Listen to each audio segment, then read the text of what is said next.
하나님의 말씀은 창세기 50장 21절로부터 26절 말씀입니다. 하나님의 말씀을 귀 기울이며 그리고 또 겸손한 마음으로 들어주시기 바랍니다. 당신들은 두려워하지 마소서. 내가 당신들과 당신들의 자녀를 기르리이다 하고 그들을 간곡한 말로 위로하였더라. 요셉이 그의 아버지의 가족과 함께 애굽에 거주하여 110세를 살며 에브라임의 자손 3대를 보았으며 므낫세 아들 마길의 아들들도 요셉의 스라에서 양육되었더라. 요셉이 그의 형제들에게 이르되 나는 죽을 것이나 하나님이 당신들을 돌보시고 당신들을 이 땅에서 인도하여 내사 아브라함과 이삭과 야곱에게 맹세하신 땅에 이르게 하시리이다 하고, 요셉이 또 이스라엘 자손에게 맹세시켜 이르기를 하나님이 반드시 당신들을 돌보시리니 당신들은 여기서 내 해골을 메고 올라가겠다 하라 하였더라. 요셉이 110세에 죽음에 그들이 그의 몸에 향 재료를 넣고 애굽에서 입관하였더라. 아멘.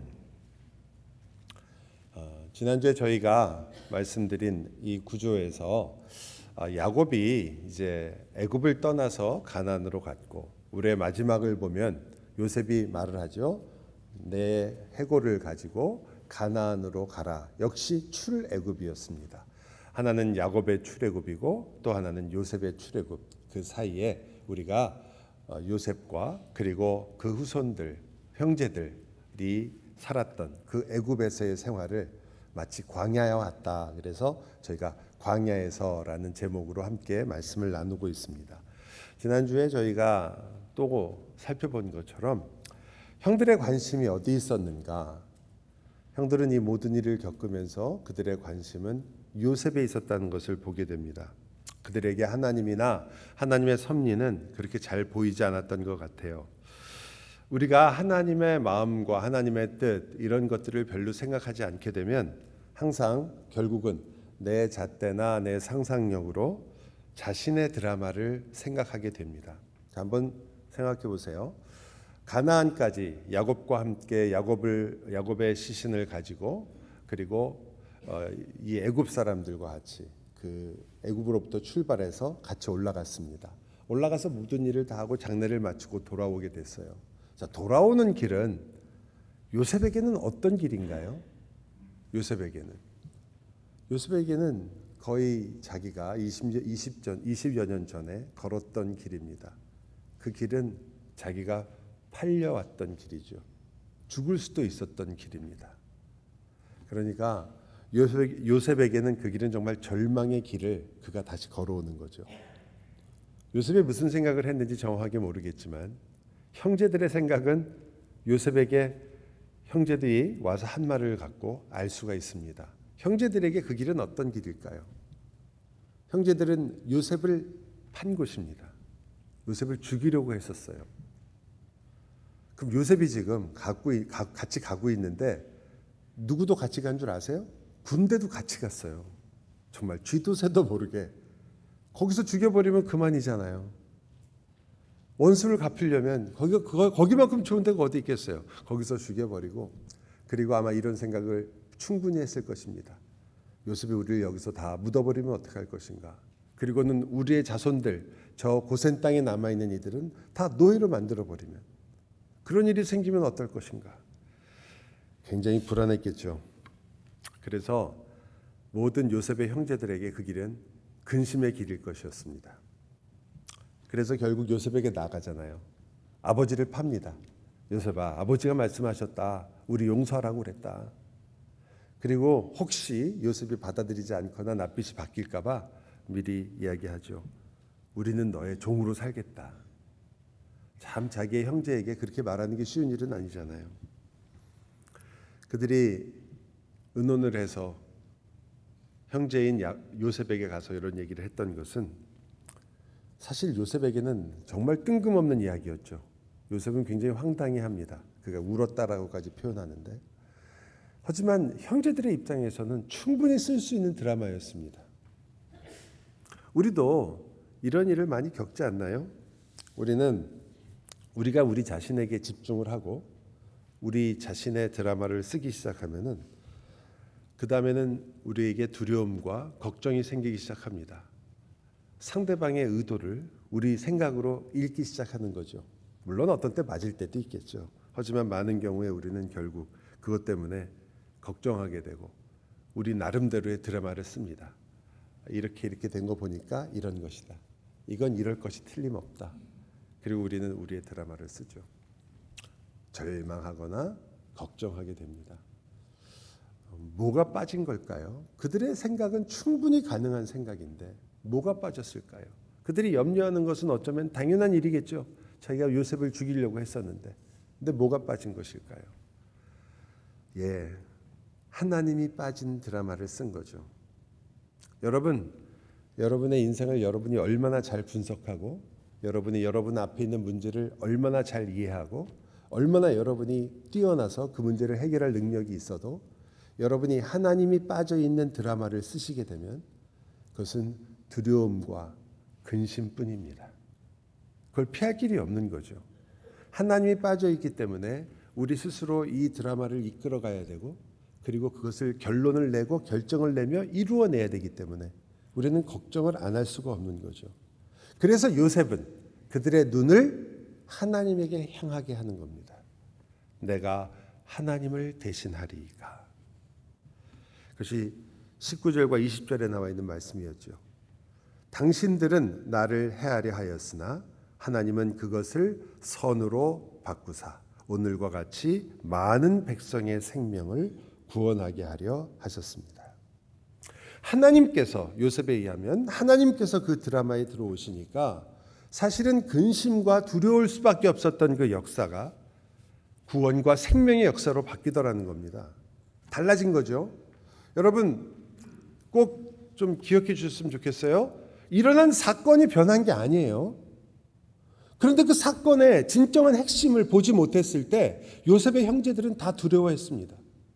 그들은 사람이 살아난 것도 보이지 않고요. 그리고 그들의 눈에는 하나님께서 섭리로 자기들을 여기까지 이끌어서 하나님의 놀라운 일을 이루고 있다는 것도 보이지가 않는 거예요. 그 일은 일어나고 있는데도 안 보여요. 뭐만 보입니까? 죽을까 봐. 여기서 우리 모두가 또 노예가 될까 봐. 그것밖에 안 보이는 겁니다. 왜냐하면 그들의 마음 속에는 그들의 드라마 속에는 분명히 철저한 분석과 많은 의논과 그리고 분명하다고 생각하는 여러 가지 요소가 있고 제3자가 볼 때도 충분히 납득할 만한 것이긴 하지만 그러나 하나님이 빠져버리니까 그 모든 것 속에서 진정한 진실을 볼 수가 없었던 거죠. 어때요? 여러분의 인상은 어떻습니까?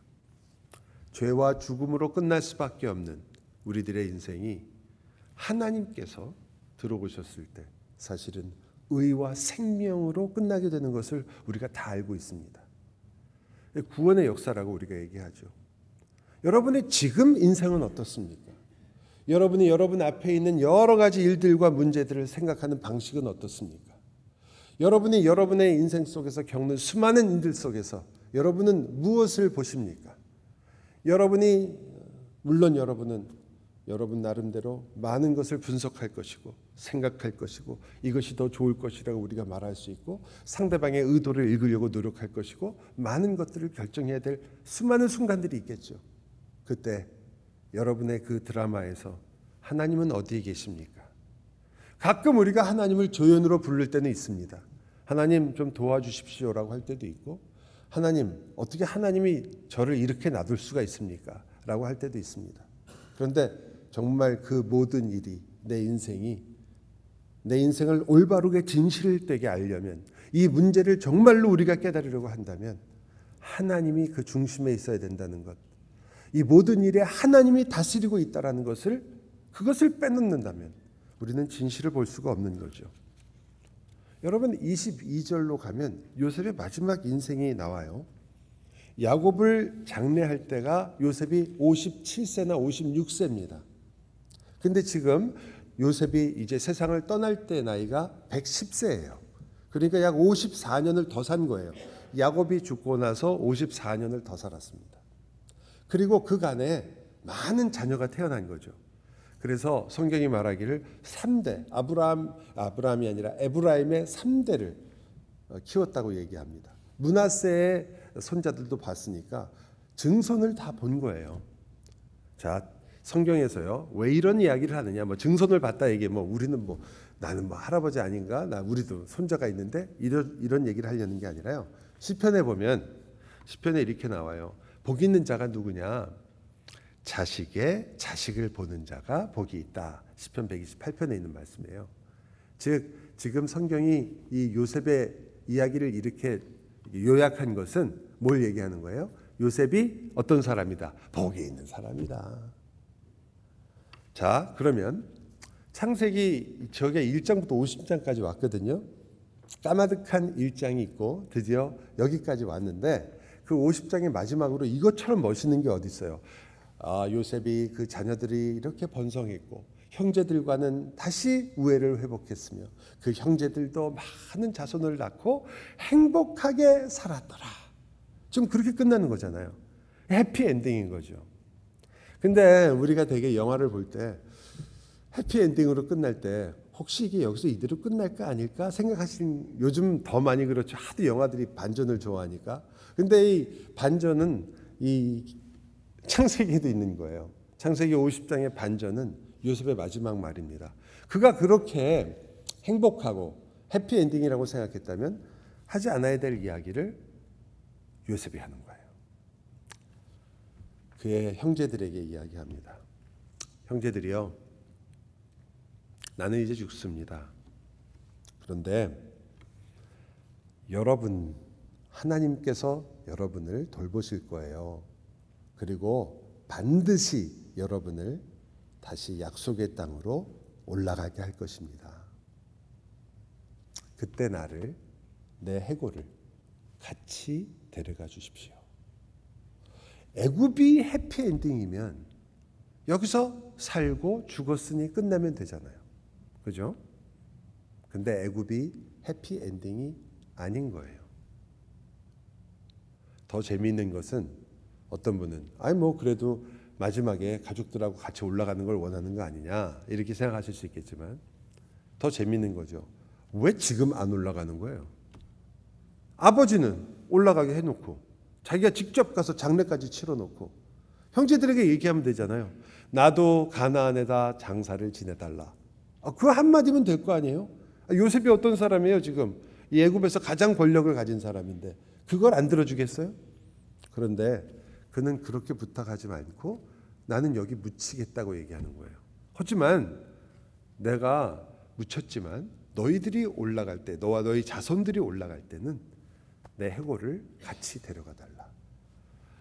의미심장한 말인 거죠. 좀 우리가 생각하는 것과는 다릅니다. 왜 그렇게 했을까? 제일 큰 이유 그리고 가장 가까운 이유는 아버지 야곱 때문입니다. 왜냐하면 야곱이 애굽으로 들어올 때 기억하세요? 이제 요셉이 부르잖아요. 아버지 모시고 와라. 그때 야곱이 그냥 안 들어와요. 하나님께서 그에게 나타나셔서 그에게 말씀하십니다. 이것이 바로 창세기 46장 3절 말씀이에요.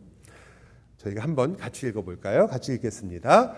하나님이 이르시되 나는 하나님이라 내 아버지의 하나님이니 애굽으로 내려가기를 두려워하지 말라. 내가 거기서 큰 민족을 이루게 하리라. 이게 하나님의 약속이고 뜻인 거예요.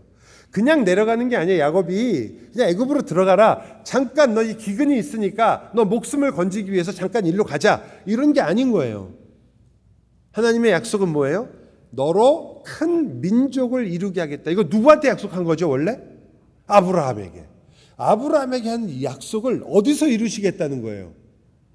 이 진짜 우린 상상하기 어려운 거죠. 우리 생각에는 당연히 가나안에서 이루셔야죠.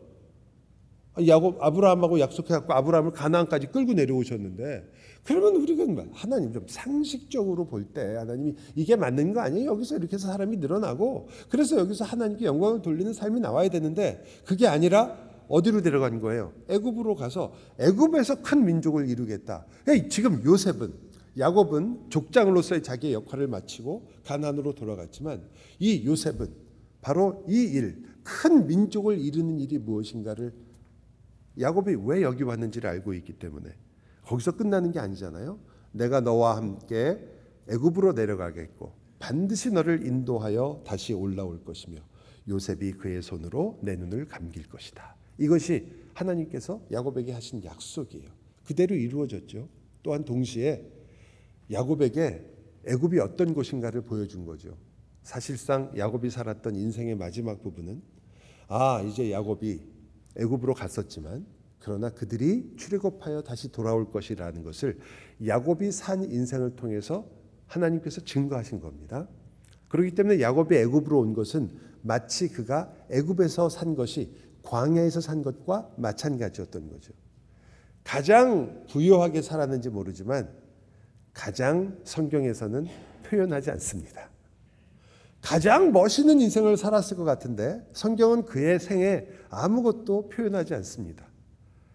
가장 창피했던 것, 그가 심지어 남을 속였던 이야기까지 다 기록하고 있는 성경이 그의 인생에서 가장 편하고 가장 괜찮았을 것 같은 그 17년이라는 인생 시간을 전혀 기록하지 않고 한마디로 요약해버리는 거예요. 왜 그렇겠습니까? 왜냐하면 그것이 광야이기 때문입니다. 또한 그뿐 아니라 그의 자손의 광야였던 거죠. 여러분, 요셉을 통해서 받았던 구원, 그것이 바로 이 광야의 시작이었어요. 그렇기 때문에 우리도 다 알고 있지만 우리가 이 광야를 시작하는 데는 반드시 용서하는 사건, 하나님이 우리의 죄를 다루는 사건, 그리고 그것으로부터 우리를 구원하는 일이 반드시 있게 됩니다. 그래서 우리가 하나님의 용서를 받았다는 것, 내가 누구인가를 알게 되는 것, 내가 요셉을 판 일이 어떤 것인가를 알게 되고 그들이 요셉으로부터 용서를 받는 이 일들이 당연히 일어납니다. 요셉은 그때 마치 하나님과 또 예수 그리스도와 같은 그런 상징적 의미를 가지고 있는 걸 보게 되죠. 그러나 이제 광야가 시작됩니다. 광야라는 것은 사실은 모든 게 부족한 곳이죠. 물도 부족하고 그리고 먹을 것도 부족한 곳입니다. 그런데 이스라엘이 지금 겪고 있는 영적인 광야는 좀 달라요. 애굽은 풍요로운 광야입니다. 그런데 그래서 400년 걸려요. 빠져나오기가 힘든 광야이기도 한 거죠. 여러분, 가나안은 우리가 젖과 꿀이 따라 흐르는 땅이라고 하지만 지금도 가서 보시면 아시겠지만 젖과 꿀은커녕 거기는 정말 이 가나안에 가실 필요가 없는 게 캘리포니아에 만약에 물도 안 나오고 캘리포니아에서 산다고 한번 생각해 보세요. 옛날에 한번 물 끊을 뻔했었잖아요. 그런 일이 벌어지면 어떻게 될까? 캘리포니아하고 기후가 아주 비슷해요. 물이 없다고 생각해 보세요. 어떻게 될 것인가? 근데 거기 무슨 젖과 꿀이 흐른다? 사실 젖과 꿀이 흐르는 곳은 어디입니까? 애굽이에요. 그리고 이들은 처음에 그곳으로 왔을 때 심지어 성경의 표현에 의하면 행복해요. 어려움이 없습니다. 풍요로워요. 요셉을 보세요. 요셉이 행복하게 끝나잖아요. 그는 분명히 복을 누렸습니다. 애굽이라는 땅은 요셉에게는 굉장히 고통스러운 곳이기도 했지만 동시에 그가 성공한 땅입니다. 그래서 아들 이름을 므낫세라고 지은 거 아니에요. 내가 그동안 고난 당했던 거, 고생했던 거 다 잊어버리겠다. 그게 므낫세예요. 잊어버리겠다. 그리고는 그가 이제 성공을 했기 때문에 둘째 아들의 이름은 성공이라고 짓는 겁니다. 에브라임. 나는 이제 성공했다. 그러나 그가 그렇게 생각했던 그의 인생은 거기서 끝나지 않고 그가 잊어버리려고 했던 형들이 나타납니다. 그리고 그 형들을 볼 때 그가 드디어 알게 되는 거죠. 이게 하나님의 손길이었구나. 하나님께서 왜 나를 이곳에 보내셨는지 그가 형제들을 보고야 알게 되었습니다. 그는 모든 것에서 이제 드디어 끝났다고 생각하고 애굽에서 그의 인생을 마치려고 했었겠죠. 그때 그에게 물어봤다면 나를 가나안으로 내 해골을 데리고 달라 이런 말 할 리가 없었겠죠. 그러나 형제들을 보는 순간 그는 알게 됩니다. 하나님의 손길, 하나님의 약속. 저는 아마 그때 같은 시기는 아니어도 그가 하나님께서 정말 이 이스라엘 아브라함으로 시작되는 이 하나님의 백성들에게 주신 약속을 기억한 것으로 보입니다. 왜냐하면 하나님께서 창세기 15장에 아브라함에게 이렇게 약속하셨으니까요. 13절입니다. 여호와께서 아브라함에게 이르시되, 이때는 아브라함도 아니었어요. 아브라함이었어요. 너는 반드시 알라. 내 자손이 이방에서 객이 되어 그들을 섬기겠고 그들은 400년 동안 내 자손을 괴롭게 할 것이다. 16절에 보면 내 자손은 4대 만에 이 땅으로 돌아올 것이다. 400년을 4대라고 이렇게 표현을 하죠. 그래요. 그가 말하는 거예요. 기억하는 거예요. 아브라함과 약속. 애굽은 지금 우리가 풍요롭지만 집이 아닌 거예요. 이곳은 광야였던 겁니다. 여기는 나그네 길이었던 거예요. 우리가 객이 된 곳이었습니다. 젖과 꿀이 흐르는 것 같지만 사실은 그가 맛봐야 할 꿀은 죄의 꿀이고 그가 마셔야 할 젖은 사실은 악의 젖이었던 것입니다. 물론 요셉이 살아있고 요셉이 지켜주는 동안 그들은 풍요를 누리는 것처럼 보입니다. 그동안에 야곱에게 약속한 대로 하나님께서는 큰 민족도 이루십니다. 하지만 24절에 가서 야곱이 정말 단 아주 짧은 문장으로 이 모든 것이 다 바뀌는 말을 합니다. 뭐라고 얘기하냐면 나는 죽을 것이나 이렇게 얘기해요. 나는 죽을 거라는 거예요. 여러분이 되게 뭐 요셉도 나이가 들어서 죽을 때가 됐지라고 생각하는 그것이 아니라 여러분이 창세기를 보면 죽음이라는 게 어떻게 나오는지 보여요. 창세기에 나오는 첫 번째 희다란 그 계보, 족보에 보면 누가 몇 살을 살고 어떻게 해요? 죽었더라. 그 중에 한 명 빼놓고 다 죽었더라로 끝나요. 누구죠? 한 명 안 죽은 사람? 에녹.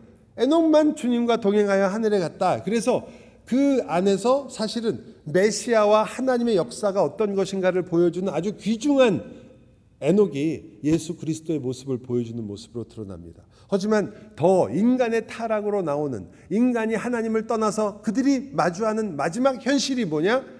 죽을 수밖에 없어요. 죽었다. 그런데 지금 요셉이 말하는 거예요. 나는 죽을 것이나. 충격적인 단어의 배열입니다. 요셉을 의지하고 살았던 그 모든 형제들은 이때 얼마나 놀랐을까요? 그가 죽으면 그 다음에는요.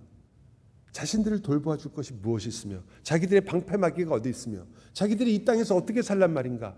여기서 끝나는 것인가? 우리는 여기서 다시 노예가 되는 것인가? 하지만 요셉이 자기의 한계를 분명히 말하는 나는 죽을 것이다. 그러나 동시에 이렇게 말하는 겁니다. 형님, 모든 여기 있는 형님들, 저는 약속대로 형님들과 가족들을 돌봤습니다. 그러나 아셔야 합니다. 형님들은 우리와 함께 하신 하나님을 바라보아야 합니다. 제가 이제까지 살린 것 같지만 사실은 제가 여러분을 살린 것이 아닙니다. 하나님께서 우리를 돌보신 것이고 하나님께서 함께 하신 것이고 약속을 지키신 것입니다. 요셉은 끊임없이 그들의 눈을 자기로부터 하나님께로 돌립니다. 하나님이 당신들을 돌보시고 당신들을 이 땅에서 인도하여 내사 아브라함과 이삭과 야곱에게 맹세하신 땅에 이르게 하실 것입니다. 그러니까 나를 지금 가나안으로 데려가지 마십시오. 오히려 나는 여러분과 같은 광야에 남겠습니다. 야곱에게도 예수 그리스도의 흔적이 보입니다. 물론입니다. 그가 가나안으로 갔던 것, 하나님의 영광과 하나님의 나라를 바라봤던 것 분명 그리스도의 모습이었습니다. 그러나 요셉은 이 광야의 세대와 함께 있기를 택합니다. 그는 그들과 함께 있습니다. 야곱이 만일 약속의 소망을 보여주었다면 요셉은 그 야곱이 보아줬던 소망을 자기의 죽음으로 살았던 사람입니다. 그는 약속의 땅을 바라보는 훈련이 이들에게 시작된 것을 알았고 바로 이들을 위해서 요셉은 자기가 이곳에 묻혀 무덤으로 남기를 원하는 것입니다. 성경에 기록되어 있지 않지만 모든 그 이스라엘 백성들은 자기들이 이곳으로 오게 되었던 요셉을 다 알고 있었을 것이며 그리고 그들은 요셉의 무덤을 보면서 항상 기억했을 것입니다. 그의 마지막 말이 무엇이었든지 나의 해골을 내 관을 메고 가나안으로 올라가라. 여러분, 요셉의 묘비에 뭐라고 적혔을까요? 110세, 110년 동안 하나님과 동행하며 여기에 묻히다. 그리고 이게 꼭 있었을 것 같아요. 거기에 나를 약속의 땅으로 돌아갈 때에 함께 데려가라. 그 말이 딱 붙어 있었던 거죠. 여러분, 요셉은 무덤 자체로 지금 어마어마한 메시지를 이스라엘 백성에게 끊임없이 보여주게 됩니다. 너희는 이제 애굽에서 훈련을 받을 것이고 너희들은 강해지고 번성해질 것이다. 그리고 부유하고 행복한 것처럼 느껴질 것이다. 그때 반드시 기억해라. 이곳은 나의 집이 아니다. 그들은 부요를 누리게 될 거예요. 왜? 요셉 덕분에. 그리고 그것이 얼마나 갈지 모르겠지만 성경의 표현대로 한다면 요셉을 기억하는 왕들이 있을 때까지 그들은 상당한 편안을 누리게 될 겁니다. 그때 요셉은 말하는 겁니다. 내가 내 인생 최고의 순간에 죽은 사람이다. 나 요셉은 이 애굽의 모든 존경을 받고 있을 때 그때 죽었던 사람이다. 그러나 내가 너희에게 남기는 이 말을 기억해라. 이곳은 우리의 집이 아니다. 너희가 지금 어떤 것을 누리고 있든지 너희가 그것 때문에 얼마나 안전하고 안심하고 그리고 나는 그래도 이 정도로 살고 있다고 느끼든지 그러나 이곳은 너희 집이 아니다. 또한 동시에 요셉은 너무나 잘 알고 있었죠. 아까 400년 동안 너희의 자손을 괴롭힐 것이라는 것을 알고 있었습니다. 시간이 갈수록 어떤 게 온다는 거예요? 고난이 올 것이다. 여러분 신자의 삶에서 고난이 얼마나 소중한지는 제가 특별히 말씀을 드리지 않아도 아실 것입니다.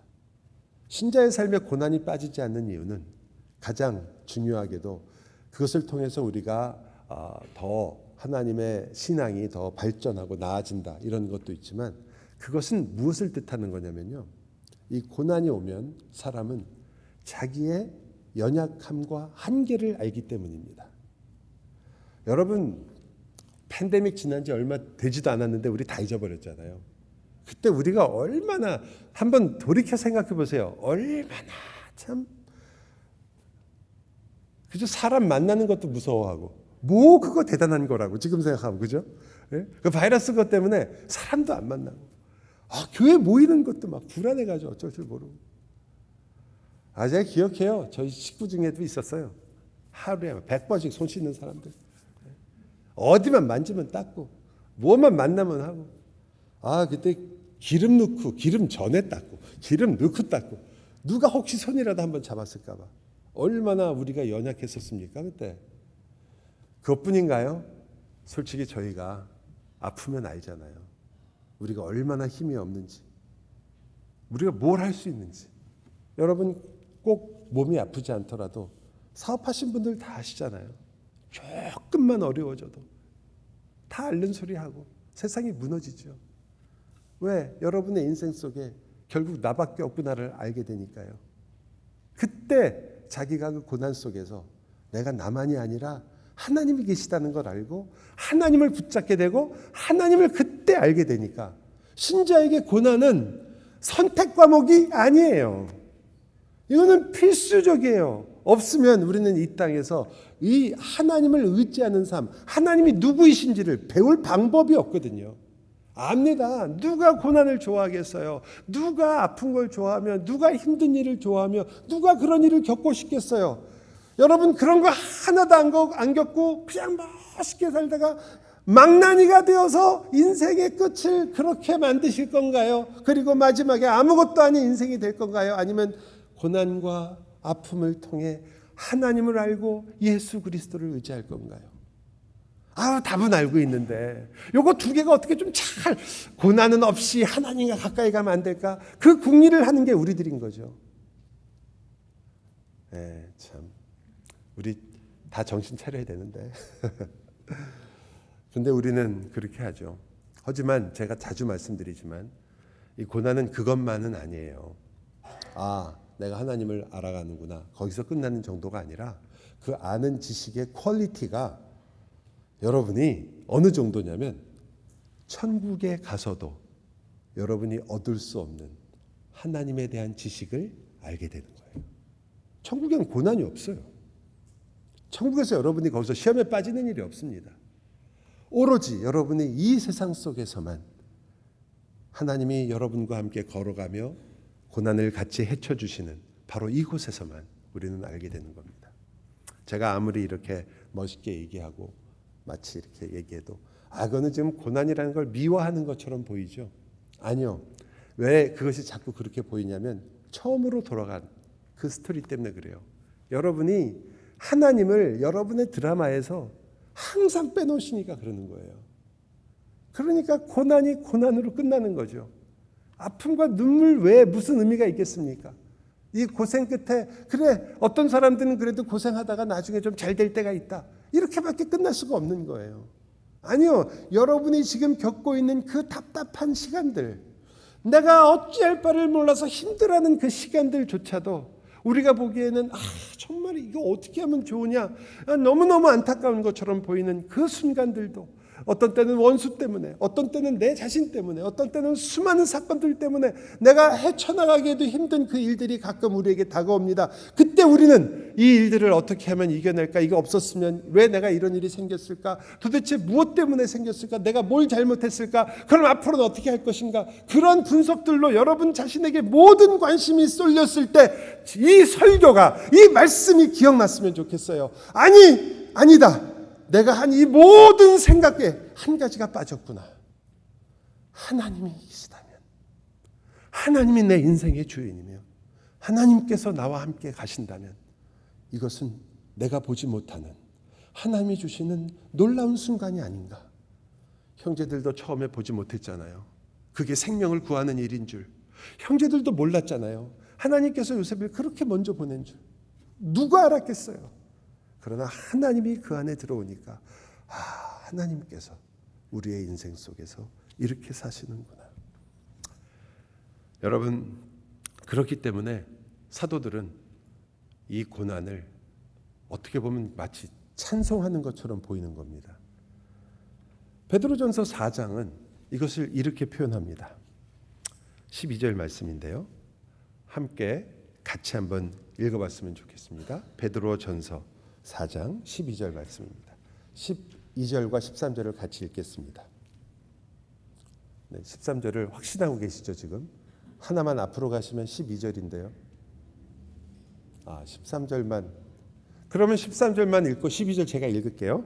사랑하는 자들아, 너희를 연단하려고 오는 불시험을 이상한 일 당한 것으로 이상히 여기지 말고, 같이 읽습니다. 오히려 너희가 그리스도의 고난에 참여하는 것으로 즐거워하라. 이는 그의 영광을 나타내실 때에 너희로 즐거워하고 기뻐하게 하려 함이라. 아멘. 여러분, 이 일이 가능한 것은 여러분의 인생의 드라마에 하나님이 들어오셨기 때문입니다. 그것을 보게 된 거죠. 자, 이렇게 되니까 여러분 어때요? 창세기 50장이 마지막이 해피엔딩입니까? 나를 가나안으로 내 해골을 가져가라. 해피엔딩처럼 안 보이죠? 행복하게 살았더라가 아니에요. 무언가 부족하기 때문에 나를 가나안으로 데려가라. 해피엔딩이 아닌 것 같지만 사실은 해피엔딩입니다. 왜냐고요? 요셉이 이렇게 말하는 거거든요. 나는 내 살아생전 3대까지 내 자손을 보았고 나는 모든 명예와 부를 누렸다. 그러나 이제 내가 죽음으로 증명한다. 이 모든 것보다 하나님의 약속이 더 좋다. 내가 다시 너희에게 나의 죽음과 함께 증거한다. 이 모든 것보다 우리를 연단하시는 하나님의 손길이 더 복이다. 그 어떤 길보다 나를 하나님의 나라로 이끄시는 하나님의 인도가 제일 안전하다. 가장 안전하며 가장 모든 것을 누리고 있으며 가장 모든 것을 맛보고 있고 여러분이 꿈에 꾸는, 여러분이 여러분의 자녀들에게 주고 싶은, 그리고 여러분도 가끔은 누리고 싶은 바로 그 삶을 살았던 그 요셉이, 그가 그의 죽음의 순간, 그의 인생에서 가장 진지해지며 가장 솔직해지며 자기 인생을 가장 잘 알게 된 그 순간에 하는 말입니다. 이 모든 것보다 하나님의 약속이 더 좋은 것이고 그 길이 더 안전한 것이다. 그래서 나는 이곳에 잠시 묻히겠다. 나를 파내어 그곳으로 가게 해달라. 하나님의 나그네가 애굽의 총리보다 좋기 때문이다. 여러분이 놀라운 이야기를 히브리서는 이렇게 고백합니다. 히브리서 11장을 여러분이 잘 알겠지만 이 사람들은 다 믿음을 따라 죽었으며 약속을 받지 못하였으되 그것들을 멀리서 보고 환영하며 또 땅에서는 외국인과 나그네임을 증언하였으니 그들이 이같이 말하는 것은 자기들이 본향 찾는 자임을 나타냅니다. 그들이 나온 바 본향을 생각하였더라면 돌아갈 기회가 있었으려니와 그들이 이제는 더 나은 본향을 사모하니 곧 하늘에 있는 것이라. 하늘에 있는 본향을 사모했단 말은 내 인생이 이 땅이 아니라 하늘에 속한 것이며 여러분이 가지고 있고 여러분이 분석하고 여러분이 알고 있는 여러분의 일기장이 여러분의 인생이 아니라 그 일기장의 처음부터 끝까지 하나님이 그 일기장에 적혀 있다는 뜻입니다. 하나님께서 내가 오늘 밥을 먹었습니다. 오늘 날씨가 맑았습니다가 아니라 하나님이 나의 음식이 되시고 나의 만나가 되셨습니다. 하나님께서 나에게 빛을 주셨습니다. 하나님께서 내 인생 속에서 이렇게 함께 사셨습니다. 내가 울고 슬펐던 일이 적혀 있는 것이 아니라 하나님께서 나를 이 일을 통하여 하나님의 자녀로 이끌어 주셨습니다. 그때 울 때는, 그때 속상할 때는, 그때 화가 났을 때는, 그때 이 모든 일이 마지막처럼 생각되었을 때는, 그때 이 모든 일이 내 마음에 차지 않을 때는 나는 하나님께도 원망하고 사람에게도 화가 났고 그 모든 것을 어찌할 바를 몰라서 내 분노 속에서 스스로가 무너지고 있었지만 그러나 하나님은 그때 내 인생의 주인이셨습니다. 나의 일기장을 바꾸신 분입니다. 내 인생을 다르게 만드신 분입니다. 그래서 이렇게 말하죠. 이러므로 그렇게 하늘을 바라보며 하나님이 중심된 인생을 바라보므로 그들의 하나님이 그들의 하나님이라 일컬음 받으심을 부끄러워하지 아니하시고 그들을 위하여 한 성을 예비하셨다. 여러분, 우리가 얼마나 교만했습니까? 우리가 얼마나 다른 사람에게 혹은 다른 것에 모든 책임을 전가하기를 좋아합니까? 우리가 꽤 똑똑한 머리로 분석하고 그래서 우리 자신이 얼마나 대단한 존재인가를 증명하기 위해서 얼마나 애를 쓰고 살았습니까? 얼마나 무시당하는 거 화냈습니까? 얼마나 내 자신에게도 실망했습니까? 딱 띄어버리고 싶은 인생을 얼마나 우리가 많이 가지고 있습니까? 지워버리고 싶은 순간들이 얼마나 많이 있습니까? 우리는 얼마나 우리 자신에게 절망하고 실망합니까? 또 어떤 때는 우리는 얼마나 우리 자신에게 교만하고 우리가 다 세상의 모든 것이 된 것처럼 살아갑니까? 나도 내가 이해가 안 될 때가 많은데 하나님은 나를 부끄러워하지 않으신답니다. 내 인생을 나보다 더 잘 알고 계시는데 내가 어떻게 살았는지를 무슨 생각을 하고 있는지를 하나님께 예배드리는 이 순간에도 내가 무엇을 알고 있는지를 내가 그리고 내 마음속에 무슨 부글부글 거리는 이 아픔과 분노가 있는지 너무나 잘 알고 그리고 그 실망과 좌절 속에 우리가 어떻게 살아가는지를 과거가 어땠는지를 앞으로도 내가 무엇을 하고 정말 내가 누구인지를 그렇게 아시는 나보다 더 잘 아실 텐데 하나님이 여러분을 부끄러워하지 않으신답니다. 내가 너희를 부끄러워하지 않고 너희를 위하여 새 하늘과 새 땅을 예비한다. 이것이 아버지의 마음입니다. 사랑하는 여러분, 그러므로 여러분도 예수님의 십자가를 부끄러워하지 마십시오. 그리스도를 부끄러워하지 말고 그리스도와 함께 사는 것을 주저하지 마십시오. 여러분의 일기장에서 여러분의 주인이 되어 여러분의 일기장을 다스리시는, 내 하루하루를 써내려 가시는 그 주님의 손길을 기뻐하시고 부끄러워하지 마시고 그것을 보시고 감사하고 찬양하십시오. 기도합시다.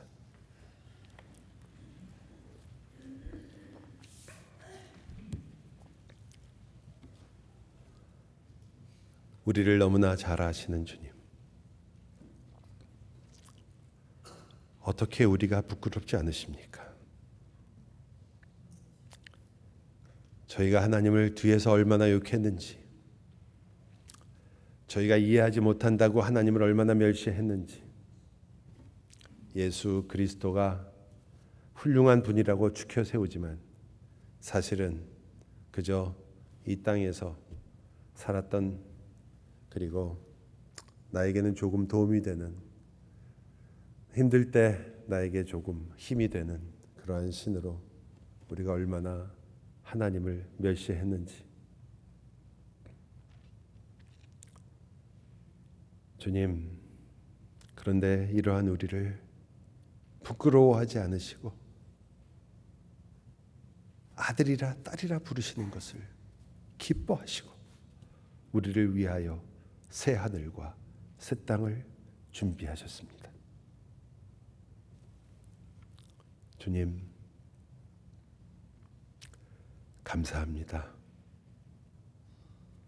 고맙습니다.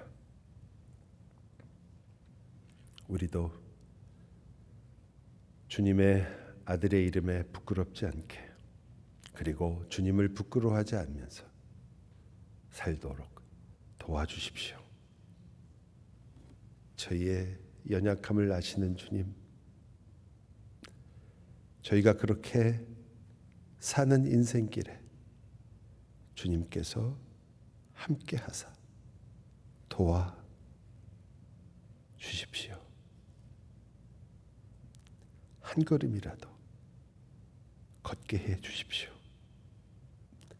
주님을 아는 일이 기쁨이 되게 해 주십시오. 나를 사랑하시는 그 사랑을 깨닫는 일이 우리의 즐거움이 되게 하여 주십시오. 예수 그리스도의 이름으로 기도하옵나이다. 아멘.